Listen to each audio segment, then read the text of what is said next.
नमस्ते दोस्तों जियो जर्नी में आपका स्वागत है। दोस्तों अभी तक हम वोल्केनो के बारे में बात कर चुके हैं और आज उसी से सिमिलर या उसी से संबंधित एक और टॉपिक के बारे में हम बात करते हैं, हम शुरुआत करते हैं। और वो हमारा टॉपिक क्या है? अर्थक्वेक मतलब भूकंप। जैसा कि आप इसके नाम से ही जानते हैं, भूकंप का मतलब हलचल या फिर हिलना या फिर कंपन। ये बात सही है, कंपन। पर आज हम बात करेंगे कि ये जो हमारी कंपन है, जो हम लोगों को महसूस होती है, जिसके कारण हमारे जो फैन है या फिर जो हमारे घर का जो सामान है या फिर हम लोग क्या हुआ हिलते हुए महसूस करते हैं, या फिर हम एक तरह की जो क्या करते हैं कि मूवमेंट होनी, हमारी जो पृथ्वी के ऊपर की जो वस्तुएं हैं वो मूवमेंट करना शुरू कर देती हैं, वो क्यों होता है? आज उसके बारे में बात करेंगे। तो उसकी शुरुआत करने से पहले हम शुरुआत करते कि भूकंप क्या होता है। तो दोस्तों अगर भूकंप की बात करें और तो भूकंप की डेफिनेशन अगर देखा जाए या फिर इसकी बारे में वैज्ञानिकों ने बताया कि an earthquake is a shaking और trembling of the earth surface caused by the seismic waves of the seismic waves। इतना समझते हैं हम लोग कि जो अर्थक्वेक है, जो भूकंप है, अर्थक्वेक क्या है? भूकंप पृथ्वी के जो ऊपरी भाग है, मतलब जो लिथोस्फेयर है। लिथोस्फेयर कौन सा? क्रस्ट, मतलब हमारी सबसे ऊपर का भाग, और जो ऊपरी मेटल है, यही था ना। तो इतना जो भाग है, इस भाग के अंदर जो मूवमेंट होती है, जो कंपन होता है, और वो कंपन किसके कारण होता है? वेव्स के कारण, सिस्मिक वेव्स के कारण, भूकंपीय तरंगों के कारण। तो क्या हुआ इसका डेफिनेशन या इसका मीनिंग क्या हुआ कि भूकंपीय तरंगों के कारण हमारी पृथ्वी के अंदर शेकिंग या फिर उसके अंदर हलचल क्या कहलाती है? भूकंप कहलाती है। और ये अब हमारे पास दो चीजें सामने आई। क्या क्या चीजें सामने आई? एक चीज आई हमारे पास सिस्मिक वेव्स, ठीक है, और अर्थ सरफेस। अर्थ सरफेस मैंने आपको बता ही दिया कि क्रस्ट और मेंटल। पिछले कई दिन से हम इसके बारे में बात कर रहे हैं, तो आप इस बात को समझ ही चुके होंगे। आज बात करते हैं सिस्मिक वेव्स। ये होती क्या है seismic wave? Basically seismic waves दोस्तों क्या होती है कि जो हमारा अर्थ है, जो हमारा अर्थ है, आप सभी को पता है कि हमारी अर्थ के अंदर भिन्न भिन्न प्रकार की जो प्लेट हैं वो मूवमेंट करते हैं। भिन्न भिन्न प्रकार के जो स्थलखंड हैं वो एक दूसरे के साथ गति करते रहते हैं। वैसे भूकंप के बहुत सारे कारण हैं, उसको हम गहराई से समझेंगे, पर मैं एक बेसिक बात आपको बता रहा हूं कि दो स्थलखंड हैं, जब वो मूवमेंट करते हैं, एक दूसरे से दूर जाते हैं। जब हम लोगों ने देखा था कि कोई भी जो स्थलखंड दूर जाएगा, ऐसे जा सकते हैं, एक दूसरे के नजदीक आ सकते हैं, या फिर ऐसे मूवमेंट कर सकते हैं, ऐसा ही था ना। तो इन तीन स्टेज के अंदर, इन तीन गतियों के कारण क्या होती है कि एक हलचल या फिर एनर्जी रिलीज होती है। एनर्जी रिलीज क्या होती है? इसको देखो कि दो स्थलखंड है। स्थलखंड ए ये हो गया, मतलब एक ए पार्ट ये हो गया, बी का एक टुकड़ा ये हो गया, मतलब एक बी प्लेट ये होगी। तो जब ये मूवमेंट करती हैं एक दूसरे से, मतलब ये एक दूसरे के अपोजिट मूवमेंट करती है, तब क्या हो सकता है? भूकंप आ सकता है। जब ये एक दूसरे के नजदीक आती हैं तो भूकंप आ सकता है, या फिर इस स्टेज पे या थर्ड जो हमारी स्टेज है, इस स्टेज में भी क्या हो सकता है? भूकंप आ सकता है। तो इस एग्जाम्पल से आप समझ जाएंगे, क्योंकि फॉल्ट की बात है, फॉल्ट हम लोग पढ़ ही चुके हैं, ब्रंस के बारे में हम लोग बात कर ही चुके हैं। तो अगर आप ये देखो कि ये जो हमारा एरिया है, ये जो एरिया है, तो देखो ये जो एक दरार थी, एक क्रैक थी, बट आपको पता है कि इस क्रैक के अंदर यहां पर ये पार्ट एक दूसरे से मिले हुए थे, एक दूसरे से मिले हुए थे, इनके अंदर कुछ जोड़ था। पर क्या हुआ कि जैसे ही इसने इस साइड मूवमेंट की, इस स्थलखंड ने और इस पार्ट ने, सेकंड पार्ट ने उस साइड मूवमेंट की, तो यहां पर जो ये जुड़ाव था वो जुड़ाव टूट गया, मतलब एक दूसरे से दूर हो गया। और जब दूर हुआ तो क्या हुआ? एनर्जी रिलीज हुई।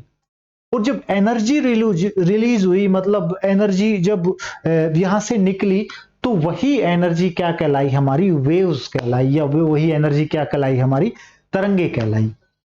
अब देखो ये बात, जहां से ये जुड़ा हुआ था और जहां से टूटा, तो वो क्या हुआ? यहीं से एनर्जी रिलीज हुई ना। तो इसको क्या बोलते हैं हम? फोकस, या फिर इसको क्या बोलते हैं? केंद्र, या भूकंप केंद्र।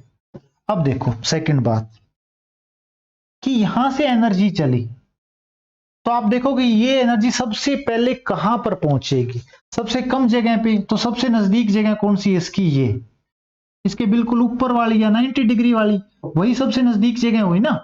तो 91 में भी अगर 91 डिग्री का कोण होता तो भी थोड़ी सी टेढ़ी होती है, पर यहां क्या होगी, सबसे पहले ये यहां पर पहुंचेगी, तो जहां पर ये सबसे पहले पहुंचेगी उसको क्या बोलेंगे, केंद्र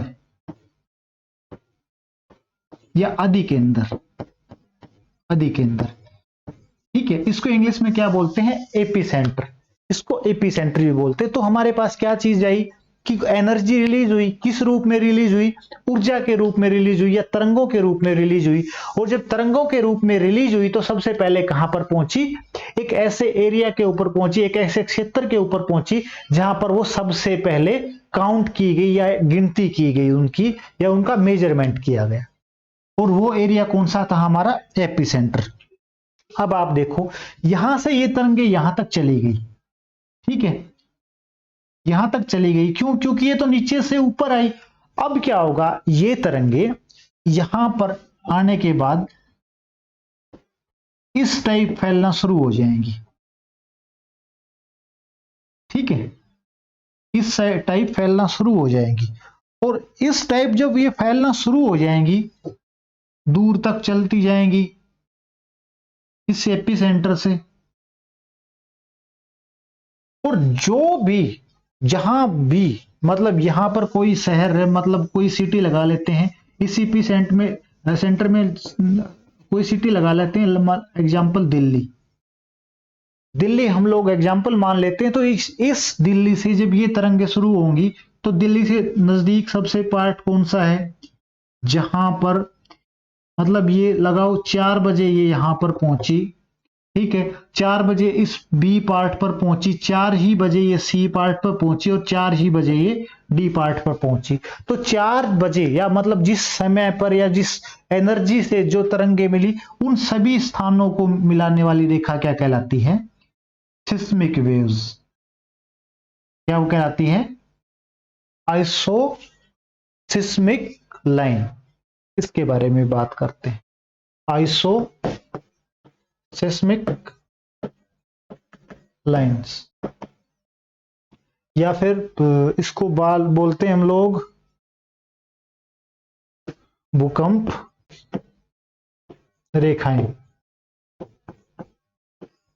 हिंदी में ये बोलते हैं। तो हम लोगों को अभी तक क्या, हम लोगों ने क्या देखा कि भूकंप क्या है, उसके बाद हम लोग वेव्स के बारे में देखा कि वेव्स कहां से रिलीज होती हैं, इस प्रकार वेव्स रिलीज होती हैं। और वो रिलीज होने के बाद जो सेम जगह पर जब मेजरमेंट किया जाता है, उनको मिलाया जाता है, तो वो रेखा क्या कहलाती है, भूकंप रेखाएं, यस, आइसोस्मिक वेव्स। आगे बात करते हैं कि ये जो वेव्स हैं, ये जो तरंग है, यहां से जो ये एनर्जी निकली, बेसिकली कितने तरह की होती है और किस किस प्रकार इनका प्रभाव होता है। तो अगर हम लोग बात करें इसके आगे, तो आइसोसिस्मिक लाइन आप लोग समझ ही चुके होंगे जो मैंने बताया था। और नजदीक से मैं आपको बता देता हूं कि यहां से भूकंप शुरू हुआ था, इसको क्या बोला हम लोगों ने, फोकस। और फोकस के सबसे ऊपर क्या था, एपीसेंटर। और एपीसेंटर के बाद क्या हुई, ये फैलनी शुरू हुई, ऐसे फैलनी शुरू हुई ना। उसके बाद क्या हुआ, ये यहां तक पहुंची,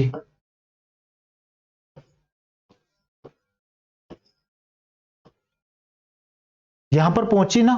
तो ये जो पहुंचने की जो सेम टाइम था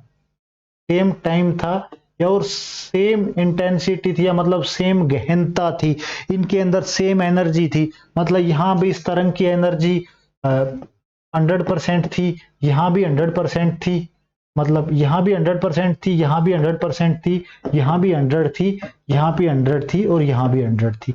तो इनको मिलाने वाली रेखाएं क्या कहलाई, हमारी आइसोसिस्मिक लाइन। अब आगे बात करते कि ये अब बात सोचने की कि ये जो हमारी लाइन है, जो आइसोसिस्मिक लाइन है, ये गोल क्यों नहीं होती, राउंड क्यों नहीं होती। कुछ जगह राउंड होती है, बट कुछ जगह इनकी शेप आप देखोगे ये राउंड न होके लंबाई में है, टेढ़ी मेढ़ी। तो दोस्तों इसके पीछे का मेन कारण क्या है कि जो भी हमारा एपीसेंटर होता है, या भी जो हमारा भूकंप मूल होता है, जहां से भूकंप रिलीज होता है, वो कोई एक बिंदु न होके या तो कोई दरार के रूप में एनर्जी रिलीज होती है, या फिर किसी फ्रैक्चर के रूप में इस टाइप एनर्जी रिलीज होती है। तो इस टाइप जब एनर्जी रिलीज होगी तो ऊपर भी यह एनर्जी इसी टाइप में पहुंचेगी। तो इसके कारण हमारा जो ये सर्कल है या जो हमारे ये आइसोसिस्मिक लाइन है वो राउंड शेप में नहीं होती या फिर गोलाकार रूप में नहीं होती। अब आगे देखते हैं कि ये जो वेव्स हैं, ये जो तरंगे हैं, यहां पर ये काउंट हुई। बेसिकली ये जो वेव्स हैं वो हैं क्या, किस प्रकार की तरंगे हैं, कि भाई बार बार क्या बात आ रही कि कोई असिस्मिक वेव्स होती हैं, यही काउंट की जाती हैं, यही एपिसेंटर पे, यहीं पर यही तो फोकस से रिलीज होती हैं और यही एपिसेंटर पर रिलीज पहुंचती हैं और उसी के बाद ये फैलती हैं। तो दोस्तों ये जो तरंगे हैं, इन तरंगों को बेसिकली टू टाइप की तरंगे बोलते हैं, दो प्रकार की तरंगे बोलते हैं। और वो तरंगे कौन सी हैं, एक होती है सरफेस वेव्स और सेकंड होती है बॉडी वेव्स।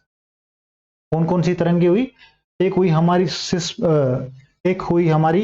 पी वेव्स और एक हुई हमारी एस वेव्स, अर्थक्वेक वेव्स। कौन कौन सी हुई, सबसे पहले हमारी बॉडी वेव्स और सेकंड हमारी क्या हुई, सरफेस वेव्स। तो बॉडी वेव्स, बॉडी का मतलब जैसा कि आपको पता है कि जो आंतरिक भाग में, जो पृथ्वी के अंदर रिलीज होती है, मतलब जो यहां से पृथ्वी के जो फोकस से यहां से लेके और यहां तक पहुंचती है। ये कौन सी है, पी है और एस वेव है, ठीक है। बट जैसे ही ये सरफेस पर पहुंचा, क्योंकि एपिसेंटर था ना हमारा, एपिसेंटर था, उसके बाद एक तरंग और चलती है और उस तरंग का क्या नाम है, एल वेव्स। तो क्या हुआ, एक हमारी दो तो होगी पी और एस वेव्स, इसको क्या बोलेंगे हम, बॉडी वेव्स। बॉडी वेव जो पृथ्वी के आंतरिक भाग में है, और एक जो तरंग है जो सबसे ऊपर है, जो सरफेस पर फैलती है, उसको क्या बोलेंगे हम लोग, एल वेव्स। अब बात करते कि यहां पर इस एपिसेंटर पर ऐसा क्या होता है जो इन तरंगों को मापता है। तो दोस्तों इन तरंगों को जो मापने वाला यंत्र होता है उसको क्या बोलते हैं हम, भूकंप मापी यंत्र। इस प्रकार ये दिखाई देता है, या फिर इंग्लिश में बोलते हैं उसको seismograph. A seismograph in a instrument use to detect and record the earthquake. ये अगर आप देखोगे, ये इस प्रकार, ये जो जैसे कि हमारी आप लोग हॉस्पिटल में देखा होगा, इस प्रकार की जो लाइन, उसी प्रकार की लाइन हमारा ये सिस्मोग्राफ एक काउंट करता है, गिनता है। अब अगर इसको देखना हो तो ये इस प्रकार दिखाई देगी। सबसे पहले पी वेव्स देखेंगी, काउंट होगी इसके अंदर, पी वेव्स काउंट होंगी, उसके बाद एस वेव्स काउंट होगी और सबसे बाद में एल वेव्स काउंट होंगी। तो इसी आधार पर इसको पढ़ा जाता है। तो अभी तक हम लोगों ने क्या देखा कि बेसिकली भूकंप क्या है, उसके बाद वेव्स क्या है, उसके बाद हम लोगों ने एपिसेंटर देखा, उसके बाद हम लोगों ने फोकस देखा, उसके बाद हम लोगों ने ये देखा कि जो भूकंप का जो चारों तरफ की जो आइसोसिस्मिक जो लाइन है वो गोलाकार रूप में क्यों नहीं प्रदर्शित होती, ये बात देखी। अब देखते कि ये जो पी वेव्स हैं जो हम लोगों ने मेजरमेंट किया, इसके ऊपर एस वेव्स हैं और एल वेव्स हैं, इनकी क्या खास बात है, किस प्रकार की ये तरंगे हैं। तो अगर इनके बारे में बात करें तो सबसे पहले बात करते हैं हम पी तरंगों की।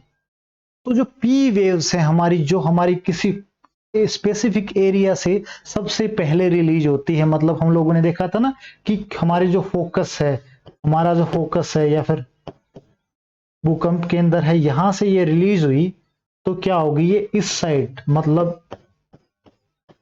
इस वेव्स में चलना शुरू करेंगी, इस प्रकार के रास्ते में चलना शुरू होंगी। और इस प्रकार कौन सी तरंगे चलती हैं, साउंड वेव्स।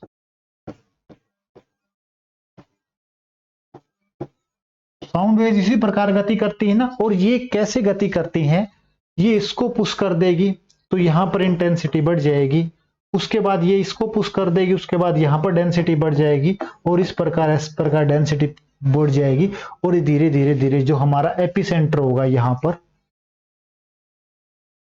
पर जो हमारा एपिसेंटर होगा और यहां पर जो हमारा फोकस था और एपी सेंटर था यहां तक पहुंच जाएंगे। क्योंकि ये इनकी गति सबसे ज्यादा है इसलिए इनको प्राइमरी वेव्स भी बोलते हैं। क्यों? क्योंकि ये सीधी पहुंचती हैं, सीधी गति करती हैं, तो इनकी स्पीड भी ज्यादा होगी। सेकंड चलते हैं एस वेव्स, जो दूसरे दर्जे की वेव्स हैं, तो दूसरे जो पी वेव्स के बाद पहुंचती या पी वेव्स से लेट पहुंचती। और एक और बता देता हूं, पी वेव्स जो है प्राइमरी वेव्स, उनकी सबसे खास बात यह है कि ये सॉलिड से, लिक्विड से और गैस से, तीनों प्रकार की जो माध्यम है उन सभी के अंदर से गति कर सकती हैं। इनको कोई भी किसी तरह का परहेज नहीं होता कि मैं एस से नहीं, मैं मतलब सॉलिड से नहीं जाऊंगी या फिर लिक्विड से नहीं जाऊंगी। ये बेस कंटिन्यू पी मतलब सॉलिड, लिक्विड और गैस से तीनों से गति करती रहती हैं, इसलिए ये जल्दी पहुंच जाती है। और हम लोगों ने देखा है कि जो आदमी दखरे कम करता है वो काम जल्दी पहुंचाता है। उसके बाद चलते हैं एस वेव्स। ये एस वेव्स हैं, ये थोड़ी सी नखरेलू टाइप की वेव्स हैं, तरंगे हैं। क्यों क्यों तरंगे ये थोड़ा सा नखरा करती? क्योंकि ये सिर्फ सॉलिड सॉलिड से बहती हैं, ये लिक्विड के अंदर एंट्री नहीं करती। और जब ये लिक्विड के अंदर एंट्री नहीं करती तो इनके पहुंचने में क्या होगी? देरी होगी। क्यों देरी होगी? क्योंकि आप लोगों को पता है कि जो हमारी क्रस्ट है, जो हमारा पृथ्वी का सबसे ऊपरी भाग है, जहां पर हमारा घर है या फिर हमारी कोई शहर बसा हुआ है, और उससे आप जब नीचे की तरफ जाओगे तो कहीं ना कहीं लिक्विड भी आएगा, कहीं ना कहीं पानी का रिजर्व भी आएगा, और कहीं ना कहीं क्या होगा? सॉलिड भी आएगा, और कहीं ना कहीं किसी और तरह की इंटेंसिटी आएगी या फिर डेंसिटी आएगी। इस कारण ये जो एस वेव्स हैं थोड़ी सी लेट पहुंचती, इसलिए इनको सेकेंडरी वेव्स बोलते हैं। तो ये कौन सी बात, पी और एस वेव्स कौन सी थी? जो पृथ्वी के अंदर चलती हैं, पृथ्वी के आंतरिक भाग में चलती हैं। और इनकी मूवमेंट कैसे होती? जैसे हमारी जो लहरें होती है ना, कि इस प्रकार ही मूवमेंट करती हुई चलती है। मतलब ये कोई हमारा भूकंप का केंद्र हुआ, ये इमेजिन करते हैं, ये हमारा फोकस हुआ और ये हमारा सेंटर हुआ, ऊपर केंद्र हुआ जहां पर भूकंप मापा जाता है। तो क्या होगा? यहां से ये इस प्रकार गति करती जाएंगी, और जब इस प्रकार मूवमेंट करती हुई जाएंगी तो पहुंचने में देर लगाएगी। इसीलिए इनकी जो स्पीड है वो पी वेव, जो प्राइमरी वेव से उनकी बजाय कम है। अब करते हैं थर्ड वेव्स, तीसरी तरंगे। बॉडी वेव्स का आपको पता लग गया। अब देखो पी और एस वेव्स की और क्या खास बात है? तो इनकी एक शैडो जोन भी है। शैडो जोन मतलब छाया क्षेत्र, जहां पर ये एंट्री ही नहीं कर सकती। क्योंकि मैंने इसके, जैसे कि आपको इसके व्यवहार के बारे में, इसके स्वभाव के बारे में बताया, तो आप ये देखो कि पी वेव्स हैं। तो पी वेव्स, ये देखो कि कोई भी भूकंप यहां से, कोई भूकंप के अंदर सा था, यहां से वो शुरू हुआ, तो उसके बाद क्या हुआ? एस वेव सीधी निकली, मेटल है और ये कोर है, इसने कोर को भी क्रॉस किया, और दूसरी साइड पे एंटी पोल, मतलब एक पोल ये हो गया और सेकंड पोल ये क्या होगा? ये पहुंच गई। ठीक है, इससे टकराई, ये यहां से भी पहुंच गई। कुछ एरिया था, क्यों ये इससे टकरा के इस साइड इसने अपनी क्या की? अपनी रास्ता मोड़ लिया। क्यों मोड़ लिया? क्योंकि ये चलती है किसके हिसाब से? गहनता के हिसाब से। गहनता ज्यादा होगी तो इनकी स्पीड ज्यादा होगी, क्योंकि पत्थरों के अंदर जितना डेंसिटी ज्यादा होगी तो उसकी गति ज्यादा होगी, डेंसिटी कम है तो उसकी गति कम होगी। तो इस कारण यहां पर ये थोड़ा सा मूवमेंट कर देती हैं। और इस प्रकार ये जो पार्ट है, ये जो पार्ट है, मतलब 105 डिग्री से 145 डिग्री, यहां पर ये जो हमारी पी वेव्स हैं ये प्रदर्शित नहीं होती या फिर ये रिकॉर्ड नहीं होती। इसको क्या बोलते हैं? इसलिए इसकी शेडो जोन बोलते हैं। और आप देखोगे कि ये सीधी भी निकल जाती है, बट इंटेंसिटी के कारण, डेंसिटी के कारण ये थोड़ा सा अपना पथ को थोड़ा सा विचलित हो जाती है, जिस कारण इसके अंदर छाया क्षेत्र आता है। हम लोगों ने बात की थी एस वेव्स, एस वेव्स के बारे में बात की थी ना। तो एस वेव्स कौन सी तरंगे हैं? एस वेव्स आप लोगों ने देखा कि जो नखरे वाली, जो क्या है कि लिक्विड के अंदर एंट्री नहीं करती। और जब हम लोगों ने इंटीरियर ऑफ द अर्थ, पृथ्वी की आंतरिक संरचना के बारे में बात की, तो हम लोगों ने देखा था कि जो पृथ्वी का बाह्य कोर है वो क्या है? लिक्विड फॉर्म में है। तो पृथ्वी का जो ये कोर है, पृथ्वी का जो ये कोर है, बाह्य कोर, लिक्विड फॉर्म में था या सेमी लिक्विड फॉर्म में था ना। अब सेमी लिक्विड फॉर्म में था, यहां तो एंट्री करेगी नहीं, तो एस वेव्स क्या करेंगी, इस साइड निकल जाएंगी, सॉलिड सॉलिड से निकल जाएंगी। तो मतलब 105 से लेके और फिर यहां तक 105 डिग्री तक, क्योंकि यहां से इसको डिवाइड करें तो 180 डिग्री हो गया ना, 0 डिग्री से 180 डिग्री इस साइड हो गया और 0 डिग्री से 180 डिग्री इस साइड हो गया, क्योंकि एक गोलाकार किसी वस्तु का क्या होता है, कोण कितना होता है, 360 होता है ना। तो 180 हो गया इस साइड, 180 इस साइड हो गया, तो 105 डिग्री से लेके 105 डिग्री का जो क्षेत्र है वो इसका क्या हो गया, छाया क्षेत्र हो गया। तो यहां पर ये जो तरंगे हैं वो प्रदर्शित नहीं होती। थर्ड हम लोग देखते हैं एल वेव्स। एल वेव्स जैसा कि मैंने बताया था कि सरफेस के ऊपर, पृथ्वी का जो सरफेस है, जब पी और एस पहुंच जाती हैं तो उसके बाद थर्ड पहुंचती है एल वेव्स। और जब ये एल वेव्स पहुंचती हैं तो इनकी जो गति है, फील्ड वेव्स की हम लोगों ने देखा कि ऐसे गति करती हैं, वो एस वेव जो थी वो कैसे गति करती हैं, ऐसे गति करती हैं। बट ये जो एल वेव्स हैं ये कैसे गति करती हैं, ये इस साइड और इस साइड, इस साइड और इस साइड, इस साइड और इस साइड, इस प्रकार ये सबसे खतरनाक वेव्स मानी जाती है। क्योंकि जितना भी जो हमारा नुकसान होता है, जितने भी हमारे घर टूटते हैं, हमारे ब्रिज टूटते हैं या जो इंफ्रास्ट्रक्चर टूटते हैं, बेसिकली ये एल वेव्स के कारण ही टूटते हैं। क्यों? क्योंकि जो इसका चलने का पैटर्न है वो बहुत ही अजीब है, मतलब पी और एस का दोनों का मिक्स है, इस कारण से ये सबसे ज्यादा नुकसानदायक। तो आगे बात करते हैं, जो हमारे भूकंप हैं वो बेसिकली किस कारण से उत्पन्न होते हैं, क्या कारण रहता है कि भूकंप उत्पन्न होता है। हम लोगों ने देखा कि भूकंप से, हम लोगों ने अभी तक देखा कि भूकंप आता है, उसके अंदर से वेव्स निकलती हैं। किस प्रकार की वेव्स होती, पी, एस और एल तरह की वेव्स होती हैं। एक भूकंप केंद्र होता है, एक आदि केंद्र होता है, ठीक है। उसके बाद हम लोगों ने देखा कि एक भूकंप मापी यंत्र भी होता है।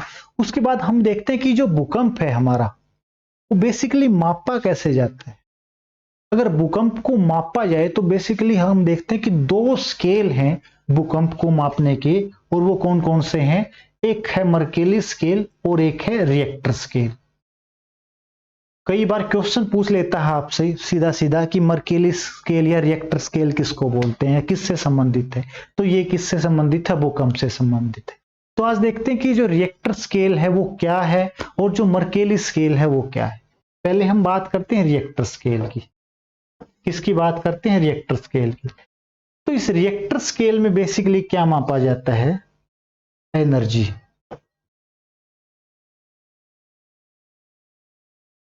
क्या मापी जाती है, एनर्जी।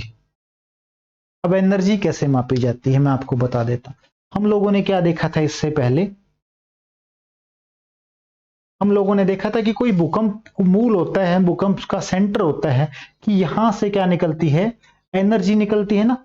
तो यहां से जो एनर्जी निकलती है, और यहां पर क्या होता है, हमारा एपी सेंटर होता है ना, ये एपी सेंटर, और यहां पे क्या होता है, सिस्मोग्राफ। कोई भूकंप का मतलब कोई भी इंस्ट्रूमेंट हुआ, ठीक है, वो इंस्ट्रूमेंट क्या करता है कि एनर्जी देखता है, ऊर्जा देखता है कि यहां तक, इस केंद्र तक किस प्रकार कितनी ऊर्जा पहुंची है, कितनी ऊर्जा पहुंची है। और इसी ऊर्जा के आधार पर किसी भूकंप को एक रैंक दी जाती है कि ये 5 का था, या फिर ये 6 डिग्री उसका था, या फिर ये 7 का था, या फिर ये 8 मर्केली स्केल का था, या फिर ये 9 रिएक्टर स्केल का था, या फिर ये 10 रिएक्टर स्केल का था। तो आपको समझ आई कि रिएक्टर स्केल के। अब देखो उसी पर चलते हैं हम लोग। ये हमारा भूकंप के अंदर यहां से जो भी ऊर्जा यहां पर काउंट की गई, यहां पर काउंट की गई, उसी हिसाब से इसको क्या बोला गया, देखो ये होगा, यहां पर जो ऊर्जा रिलीज हुई, जो भी यहां पे काउंट हुई। उसके बाद देखते हैं नेक्स्ट। अब देखो यही जो ऊर्जा थी हमारी भूकंप केंद्र से और उसके एपिसेंटर पे, यहां पर क्या मापी गई, ऊर्जा मापी गई। ऊर्जा मापी गई किसके बीच में, इसकी जो मैक्सिमम जो हमारी ऊर्जा होती है वो 0 से 10 के बीच मानी जाती है। कि जो भूकंप केंद्र था, उस भूकंप केंद्र से जहां पर हम लोगों ने ऊर्जा मापी, इसको 0 से 10 डिग्री तक ही, मतलब 0 से 10 डिग्री तक ही इसको आंकड़ों में मापा जाता है। और 0, 1, 2, 3, 4, 5, 6, 7, 8, 9 और 10, यही बोलते हैं ना कि भाई 7 रिएक्टर स्केल का भूकंप था, 8 रिएक्टर स्केल का भूकंप था, 5 रिएक्टर स्केल का था या 6 रिएक्टर स्केल का था। तो मैं दोस्तों बता देता हूं कि 0 रिएक्टर स्केल से 1 रिएक्टर स्केल तक 10 गुना ऊर्जा बढ़ जाती है, और इसके बाद यहां से यहां तक फिर 10 गुना बढ़ जाती है, और यहां से यहां तक फिर 10 गुना बढ़ जाती है, और यहां से यहां तक फिर 10 गुना बढ़ जाती है। मतलब एक पॉइंट से अगले पॉइंट तक जब बढ़ते जाते हैं तो ऊर्जा की जो इंटेंसिटी है, ऊर्जा की जो गहनता है, ऊर्जा का जो स्टोक है, वो 10 गुना बढ़ जाता है। तो जो 9 का या फिर 10 रिएक्टर स्केल का भूकंप क्या होता है? तबाही, विनाश, कुछ भी नहीं बचेगा। मतलब आपको जो धरती है, वो जो लहरें हैं हमारी, जैसे समुद्री लहरें हैं, वैसे हिलती हुई दिखाई देगी। तो अभी तक सिर्फ 9 तक का ही कोई जो स्केल तक का, हमारा जो रिएक्टर स्केल तक का भूकंप है, वो अभी तक काउंट किया है। तो इसमें क्या मापते हैं हम लोग? एनर्जी। उसके बाद सेकंड स्केल है मर्केली। मर्केली क्या था? जो इटली का एक साइंटिस्ट था, उस इटली के साइंटिस्ट ने ही इसको बनाया था, तो इसी के नाम पर इसका नाम रख दिया गया मर्केली स्केल। तो इस मर्केली स्केल में क्या बताया कि बेसिकली जो मर्केली स्केल है वो नुकसान देखता है। क्या देखता है कि अर्थ जो क्वेक आया, जो भूकंप आया, उससे कितना नुकसान हुआ, या कितने मर्केली स्केल का जो भूकंप है वो कितना नुकसान करेगा। इसको मापने के लिए, जब मतलब भूकंप का जो परिणाम है उसको मापने के लिए हम लोगों ने किसका यूज करते हैं? मर्केली स्केल का। अब इसको अभी तक हम लोग क्या देख चुके हैं कि अर्थक्वेक, उसके बाद वेव्स, उसके बाद हम लोग देख चुके हैं कि किस प्रकार मापते हैं, किस प्रकार नहीं मापते हैं। उसके बाद इसके कारण हैं दोस्तों। इसके कारण हम हमारे नेक्स्ट लेक्चर में या नेक्स्ट पार्ट में बात करेंगे।